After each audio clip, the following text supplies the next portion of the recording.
రాజులకు రాజు ప్రభులకు ప్రభు అయిన యేసుక్రీస్తు నామమున మీకు శుభములు. ఈరోజు దేవుడు మనకు అనుగ్రహించిన వాక్య ధ్యానము కీర్తన గ్రంథము 9వ అధ్యాయము 1వ వచనము. నా పూర్ణ హృదయంతో నేను యెహోవాను స్తుతించెదను, యెహోవా నీ అద్భుత కార్యములన్నిటినీ నేను వివరించెదను. ప్రియులారా, ఈ వాక్య ధ్యానాన్ని మనం పరిశీలించినప్పుడు పూర్ణ హృదయంతో యెహోవాను స్తుతించెదను. మన యొక్క హృదయపూర్వకంగా దేవుడికి ఏ కార్యము చేసినా అది హృదయపూర్వకంగానే చేయాలని వాక్యం సెలవిస్తుంది. అందుకే నీ పూర్ణ శక్తితో, నీ పూర్ణ బలముతో, నీ పూర్ణ ఆత్మతో కూడా నీ దేవుడైన యెహోవాను సేవింపవలెను అని కూడా వాక్యం మనకు సెలవిస్తుంది. అంటే నీవు స్తుతించుట ప్రభువుని సేవించుటయే, నీవు ప్రార్థించుట ప్రభువును సేవించుటయే, నీ వాక్యమును ఉపదేశించుట ప్రభువును సేవించుటయే. ఇవన్నీ దేవుని కోసం ఏ కార్యము నీవు చేసినా సరే అది ప్రభువును సేవించుటయే. కాబట్టి ఏ సేవ దేవునికి చేసినా అది హృదయపూర్వకంగా ఉండాలి. హృదయంలో ఒక ఆలోచన తలంపు పెట్టుకొని దేవుని కార్యాలు చేయకూడదు. అది దేవుని దృష్టిలో ఏమాత్రము అంగీకారము కానే కాదు. కాబట్టి దేవుని యొద్దకు వచ్చినప్పుడు హృదయంలో ఉన్న సంశయములన్నిటినీ కూడా తొలగించుకొని పూర్ణమైనటువంటి హృదయంతో మనమందరము కూడా ఆ దేవుడిని సేవించాలి. స్తుతించుటైనా సరే, లేక ప్రార్థించుటైనా సరే, లేక వాక్యోపదేశం చేయటైనా, లేక సంఘంలో ఏ పరిచర్య అయినా నీవు హృదయపూర్వకంగా చేయాలి. తిట్టుకుంటూ సనుగుకుంటూ చేస్తే అది దేవునికి నచ్చదు.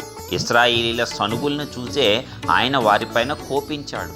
సనుగుట అనేది లేక బలవంతంగా దేవుని కార్యములు చేయుట అనేది దేవునికి ఏమాత్రము ఇష్టము ఉండదు. హృదయపూర్వకంగా దేవుని కార్యాలు చేయాలి. అప్పుడే ఆయన వాటిని స్వీకరిస్తాడు. లేకపోతే నీ భక్తి వ్యర్థమే.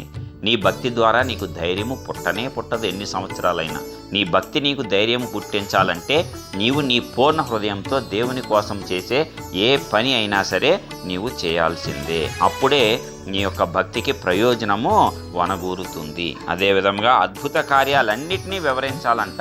మన జీవితంలో అనేక అద్భుత కార్యాలు దేవుడు చేశాడు.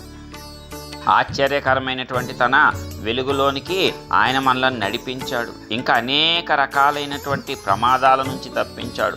అనేక మార్లు మన పని అయిపోయింది అనుకున్నప్పుడు అద్భుత రీతిగా మనల్ని బయటకు తీసుకొని వచ్చాడు. ఇక శత్రువులు మన మీద దాడి చేసి విజయం సాధిస్తారు అనుకున్నప్పుడు ఆయన మనకు వారి మీద అద్భుతమైన విజయాన్ని ఆయన సామర్థ్యం ద్వారా ఇచ్చి మనలను అద్భుత రీతిగా ఆదుకున్నాడు. మరి కాబట్టి ఇలాంటి గొప్ప దేవుణ్ణి మనమందరము కూడా సేవించాలి. అది కూడా పూర్ణ హృదయంతో సేవించాలి. పూర్ణ హృదయంతో సేవించినప్పుడు దేవుడు అద్భుతాలు మన జీవితంలో చేస్తాడు. అవి మనము చూచి ఆ అద్భుత కార్యాలన్నింటినీ మనం ఇతరులకు వివరిస్తే అవే సాక్ష్యములు. కాబట్టి ఆ సాక్ష్యాలన్నింటినీ కూడా మనం పొందుకుందాం. ఉన్నతంగా ముందుకు సాగిపోదాం. దేవుణ్ణి, ఆయన ఆశ్చర్య క్రియలను అద్భుత రీతిగా వివరిస్తూ ఆయనను పూర్ణ హృదయంతో, పూర్ణ ఆత్మతో, పూర్ణ బలముతో, పూర్ణ శక్తితో, మన శక్తి లోపము లేకుండా ఆయనను అన్ని విషయాలలో సేవిద్దాము.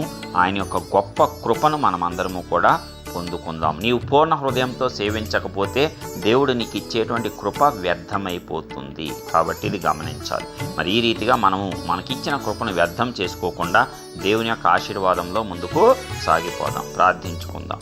కృపా సత్య సంపూర్ణుడా, స్తుతులకు పాత్రుడైన ప్రియ పరలోకపు తండ్రి, మీ ఘనమైన శ్రేష్టమైన నామానికి వందనాలు చెల్లిస్తున్నాం. ఇప్పటివరకు అద్భుతమైన రీతిలో మీరు మమ్మల్ని కాచి కాపాడిన విధానం అంతటిని బట్టి నీకే స్తోత్రాలు. ఇదిగో మరి ఒక్కసారి నీ యొక్క వాక్కు ద్వారా మమ్మల్ని దర్శించి మమ్మల్ని ఆశీర్వదించినందుకు వందనాలు. అవును తండ్రి, ఏ కార్యము నీ నిమిత్తము చేసినా మేమందరము కూడా పూర్ణ హృదయముతోనే చేయునట్లు, స్తుతించుట అయినా, లేక ప్రార్థించుట అయినా, లేక పరిచర్య అయినా, లేక సువార్త సేవ అయినా, మరి సంఘంలో ఏ పని అయినా సరే, మరి వంట చేయటమా, నీళ్లు పోయటమా, మరి ఏ పని అయినా సరే నాయన మా యొక్క పూర్ణ హృదయంతోనే ఏమాత్రము సనుగుకోకుండా చేయునట్లు ఈ వాక్యం వింటున్న ప్రతి ఒక్క బిడ్డకు నీ యొక్క కృపను విస్తరింపజేయండి నాయన.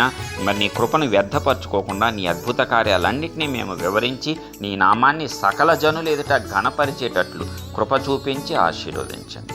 మహిమ, ఘనత, ప్రభావం మీకే ఆరోపిస్తూ యేసుక్రీస్తు పరిశుద్ధ నామమున ప్రార్థించి విశ్వాసంతో పొందుచున్నాం పరలోకపు తండ్రి. ఆమేన్.